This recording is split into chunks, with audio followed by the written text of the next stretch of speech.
तो फ्रेंड्स अब हम नॉन इन्वर्टर और इन्वर्टर एसी के बीच में कंपेयर करेंगे, देखेंगे किसमें क्या फीचर्स है, किसमें क्या फ़ायदे हैं, किसमें क्या घाटा है, उस चीज़ पे अब हम बात करेंगे। ध्यान से सुनिए, नॉन इन्वर्टर में जो कंप्रेसर होता है वो फिक्स स्पीड का होता है या सिंगल स्पीड का होता है, जो एक ही स्पीड में चलता है। और हमारा जो इन्वर्टर एसी है उसका जो कंप्रेसर है वो वेरिएबल स्पीड में चलता है। तो फिर आप कहेंगे कि फिक्स्ड स्पीड और वेरिएबल स्पीड से कौन सी टेक्नोलॉजी हो गई, क्या अंतर हो गया, उस चीज़ को अब हम समझते हैं।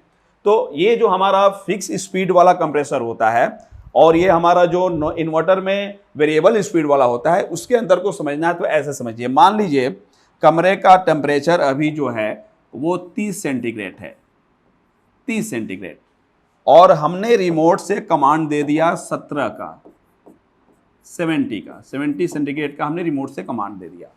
अब क्या होगा कि इन्वर्टर एसी का कंप्रेसर भी ऑन होगा और नॉन इन्वर्टर एसी का भी कंप्रेसर ऑन होगा।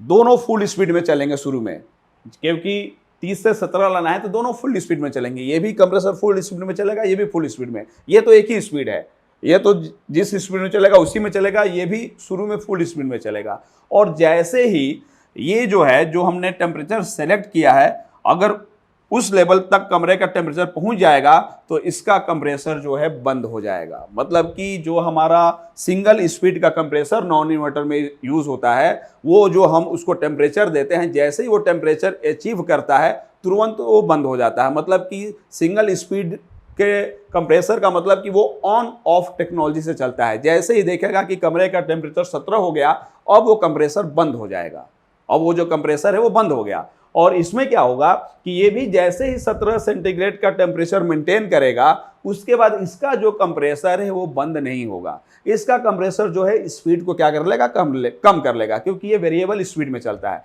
तो ये जो कंप्रेसर है वो स्पीड को क्या कर लेगा, कम कर लेगा, बंद नहीं होगा। ये बंद हो जाएगा और ये बंद नहीं होगा। इसका जो कंप्रेसर है वो ऑन हो जा रहा है, मतलब कि बार बार ये बंद होगा और ऑन होगा, और जब भी ऑन होगा फुल स्पीड में चलेगा, और ये भले कम होकर चलेगा और कमरे का टेम्परेचर क्या रहेगा, 17 मेंटेन रहेगा। इस तरीके से जब एक एवरेज निकालेंगे तो पता चलेगा कि हमारा जो नॉन इन्वर्टर एसी की बिजली का खपत है वो इन्वर्टर एसी के बिजली के खपत से ज्यादा है। मतलब ये मान के चलिए कि 50 से 60% कम बिजली का खपत हमारा इन्वर्टर एसी करता है। किसके चलते?